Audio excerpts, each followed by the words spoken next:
আসসালামু আলাইকুম এভরিওয়ান, আপনাদের সবাইকে অনেক অনেক স্বাগতম জানাচ্ছি আমার আজকের ব্লগে। ঈদের তৃতীয় দিন ফ্যামিলি নিয়ে চলে গিয়েছিলাম এই সবুজে ঘেরা সুন্দর পরিবেশটিকে উপভোগ করার জন্য। ঢাকার মধ্যে এরকম একটা পরিবেশ সত্যি অবিশ্বাস্য ছাড়া আর কিছু না, কারণ ইট পাথরের শহরে এরকম সবুজে ঘেরা একটা জায়গা মানুষের মনকে ভালো করে দেওয়ার জন্য যথেষ্ট। এই জায়গাটা আমার অনেক পছন্দের, খুব ভালোবাসার একটা জায়গা, প্রায় যাই। তো ভাবলাম ঈদের সময়ে যেহেতু অন্যরকম একটা সাজগোজ এই জায়গাটার, সো পরিবারকে নিয়ে একটু ঘুরে আসলে কেমন হয়। এটা যেদিন গিয়েছিলাম সেদিন তার পরদিনই ছিল হচ্ছে পহেলা বৈশাখ, আর পহেলা বৈশাখ মানে রমনা বটমূল, পহেলা বৈশাখ মানে রমনা পার্ক। তো আমরা হাঁটছিলাম, এই যে আমার কালি কালি দুইটা বোন ব্ল্যাক কালার ড্রেস পরেছে, অ্যাকচুয়ালি সেদিন আমরা ব্ল্যাক পরেছিলাম, আমাদের ড্রেস কোড ছিল ব্ল্যাক। সামনে আমার আম্মু আর আমার মামি হেঁটে যাচ্ছে, আমরা খুব দ্রুত চলে যাচ্ছিলাম কিডস জোনের দিকে, কারণ আমার বেবিটা ওর পাপার সাথে বাইকে করে আগে কিডস জোনে চলে এসেছে, আমরা অবশ্য পরে এসেছি। তো যাই হোক, আমরা চলে যাচ্ছিলাম আর আমি খুব সুন্দর করে আস্তে আস্তে হেঁটে হেঁটে ভিডিও করতে করতে যাচ্ছিলাম। আসলে এই জায়গাটাতে আসলে আমার এত ভালো লাগে, মনে হয় সারাক্ষণ এখানেই থাকি। আমরা প্রায় কাছাকাছি চলে এসেছি কিডস জোনে। আমার বেবির অলরেডি জানা হয়ে গেছে যে আমি কিডস পার্কে চলে এসেছি। আমি এন্ট্রি নিতে না নিতেই সে দৌড়ে আমার সাথে মিট করতে চলে আসলো। সে খুব খুশি আসলে এখানে এসে, এত খোলামেলা পরিবেশ এখনকার বাচ্চারা খুব কমই পায়। তারপরে আমরা সামনে চলে গেলাম কিডস জোনের ভেতরে। এই যে বেশ কিছু রাইড ছিল কিডস জোনে, আপনারা আপনাদের বেবিদেরকে নিয়ে আসলে আসলে ওরা অন্যরকম মজা পাবে। অন্যান্য অনেক বেবিরা থাকে এখানে।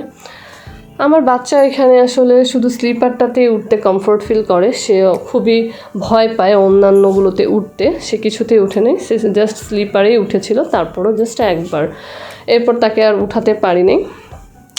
এরপর সে তার ফেভারিট খেলা ফুটবল খেলা যেটাকে বলে, তার বাসায় অনেক অনেক ফুটবল থাকা সত্ত্বেও আমি সবসময় বের হওয়ার সময় ভুলেই যাই তার জন্য একটা ফুটবল আমাকে নিতে হবে। আর সে সচরাচর যেটা করে, যদি একটা খোলা বোতল পায় সে এভাবেই খেলা স্টার্ট করে দেয়, যেটা সে এখন করছে তার পাপার সাথে। তো যাই হোক, এখানে আমরা অনেকক্ষণ ছিলাম, ছবি টবি তুলেছিলাম। যেহেতু জায়গাটা অনেক বড়, ঘুরে দেখতে হবে, আমরা চলে গেলাম সেই ভাইরাল ব্রিজে, রমনার বটমূলে সেই ভাইরাল ব্রিজে, যেখানে হচ্ছে আমি অনেকবার নতুন অবস্থায় এখানে এটা হওয়ার পর আমি ওঠার চেষ্টা করেও ব্যর্থ হয়েছি। এখানে ছবি, নাটক, শুটিং অনেক কিছু হয়েছে হওয়ার পর। আমরাও কিন্তু এখানে অনেকক্ষণ ছিলাম, ছবি টবি তুলেছি। তারপর আমরা চলে গেলাম সামনের দিকে। আমরা কিন্তু অনেকক্ষণ হেঁটেছি, যেগুলো ভিডিওতে দেখাই নাই। আমরা হাঁটতে হাঁটতে খুব টায়ার্ড হয়ে গিয়েছিলাম, যেহেতু অনেক গরম ছিল, আর আমার বেবিটার কিচ্ছু খায়নি সারাদিনেও, তাই ওকে বসে একটু খাওয়াচ্ছিলাম। খাওয়া দাওয়া শেষে আমরা আবারও হাঁটা স্টার্ট করে দিলাম। আমরা কিন্তু অনেক হেঁটেছি আর প্রচণ্ড গরম ছিল আসলে। আমার মামি এত পরিমাণ টায়ার্ড হয়ে গিয়েছিল, সে ওই দূরে বসে একটা সিট পেয়েছিল যেখানে সে বসে সে রেস্ট করছিল। তো যাই হোক, আমরা অনেকক্ষণ হাঁটাহাঁটি করেছি, যেগুলো সব কিছু ভিডিওতে তুলে ধরাটা আসলে আমরা তুলে ধরি নাই, কারণ আপনারা বোরিং হয়ে যাইতেন এই জন্য। তো যাই হোক, এরপরে হলো আমরা বসে সবাই পায়ে রেস্ট করছিলাম এবং নিজেরাও রেস্ট নিচ্ছিলাম, কারণ পায়ের অবস্থা একদমই খারাপ ছিল হাঁটতে হাঁটতে। এত বড় একটা এরিয়া, আসলে হাঁটাটা চারটেখানি কথা না। আমরা সবাই বসে সিদ্ধান্ত নিলাম যে আমরা আর ঘুরবো না, আমরা এখন বাসায় চলে যাব, কারণ রোদ প্রচণ্ড বেড়ে গিয়েছিল। তো আমরা বাসার দিকে রওনা দিলাম। আমরা আসলে 2টার দিকে ওখানে চলে গিয়েছিলাম, আমাদের আরও সকালে যাওয়ার কথা ছিল, আমরা অনেক লেটেই এখানে আসতে আসতে 2টা বেজে গিয়েছিল। এরপর তো রোদটা আরও বেড়ে গিয়েছিল, বাতাসটা পর্যন্ত গরম ছিল, যার কারণে আরও সাথে আমাদের বাচ্চা ছিল, এজন্য আমরা একটু তাড়াতাড়ি চলে আসলাম। আর আমরা যখন বের হচ্ছিলাম তখন দেখলাম ভিতরে অনেক মানুষ এন্ট্রি নিচ্ছে, দেখে মনের ভিতরে ব্যথা শুরু হয়ে গেল, আমরা কেন চলে যাচ্ছি, আমি আর একটু ঘুরবো। তো যাই হোক, আম্মু আর মামি বলতেছিল আর সম্ভব না, তাই আমরা বাসার দিকে রওনা দিচ্ছিলাম।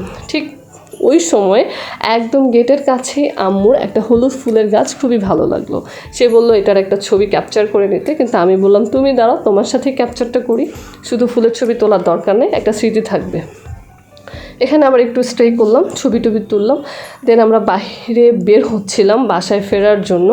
আর হ্যাঁ, ঈদ উপলক্ষে বাইরে কিন্তু বাচ্চাদের জন্য অনেক খেলনা, খাবারের আইটেম অনেক কিছু ছিল, আপনারা কিন্তু আপনাদের পরিবারকে নিয়ে যেতে পারেন। কথা দিচ্ছি অনেক ভালো লাগবে, সারাটা দিন অনেক আনন্দে কাটবে। এই যে দেখতে পাচ্ছেন অনেক কিছু বসেছে। ধন্যবাদ, আসসালামু আলাইকুম। Subscribe me.